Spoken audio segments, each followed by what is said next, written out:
কায়েতপাড়া গ্রামের একদম মাঝখানে করিমুলের দোকান।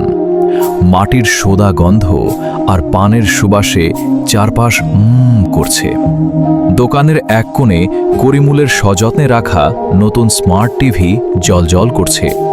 গ্রামের মানুষগুলো সারাদিন আলুর খেতে হাড় ভাঙা খাটুনি শেষে এখানে এসে ভিড় করেছে। করিমুল স্মার্ট টিভির রিমোট হাতে। আরে ও চাচা, একটু সরে বসেন, ওই যে খবরের হেডলাইন দিতাছে। ছবি দেখছেন কত পরিষ্কার। এই নতুন টিভিতে মনে হইতাছে সব জ্যান্ত। দোকানে বসে থাকা এক মুরব্বী পানের বাটা থেকে একটা খিলি মুখে পুঁটলেন। জর্দার কড়া গন্ধে দোকানটা ভরে উঠল।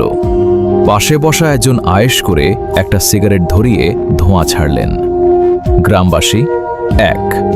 করিমুল ভাই, এক খিলি স্পেশাল পান দেন তো, জর্দা বাড়ায়া। আজকের নাটকটা নাকি খুব জমবে।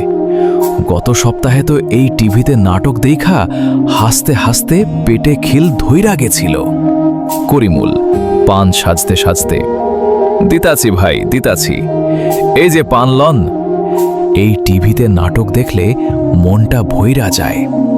সারাদিন মাঠে আলুর ফলন নিয়ে টেনশন থাকলেও এইখানে আইসা সবাই যখন একসাথে বসি, তখন সব ক্লান্তি যেন পানি হইয়া যায়। টিভিতে একটি হাসির দৃশ্য শুরু হয়। পুরো দোকান গম গম করে হাসিতে ফেটে পড়ে। ছোটখাটো ভেদাভেদ ভুলে সবাই এক হয়ে যায়। কেউ পান চিবোচ্ছে, কেউ বা ধোঁয়া ছাড়ছে। সবার চোখে মুখে এক অদ্ভুত প্রশান্তি। গ্রামবাসী দুই। দেখছেন করিমুল ভাই, যুগ কত পাল্টায়া গেছে। আগে একসময় চিঠির জন্য রাস্তার দিকে তাকায় থাকতাম, কবে আসবে খবরের কাগজ। আর এখন বাটন টিপলেই দুনিয়ার খবর আপনার এই দোকানে। আলুর দাম নাই তাতে কি হয়েছে? এই যে সবাই এক লগে বৈশাখ খবর দেখি, আনন্দ করি, এইটাই তো আমাদের আসল শান্তি। করিমুল এক মনে পান সাজছে আর মাঝে মাঝে টিভির দিকে তাকাচ্ছে।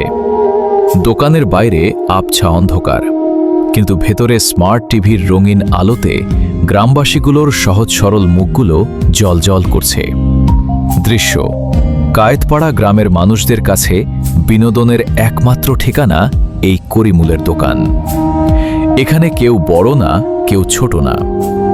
এখানে পানের আড্ডায় মিশে থাকে সবার সুখ দুঃখের গল্প। আলুর বাজার মন্দা হলেও তাদের হৃদয়ে কোনো খরাত নেই। ভিডিওটা ভালো লাগলে লাইক ও শেয়ার করে দিয়েন। আবার দেখা হবে অন্য কোনো ভিডিওতে। আল্লাহ হাফেজ।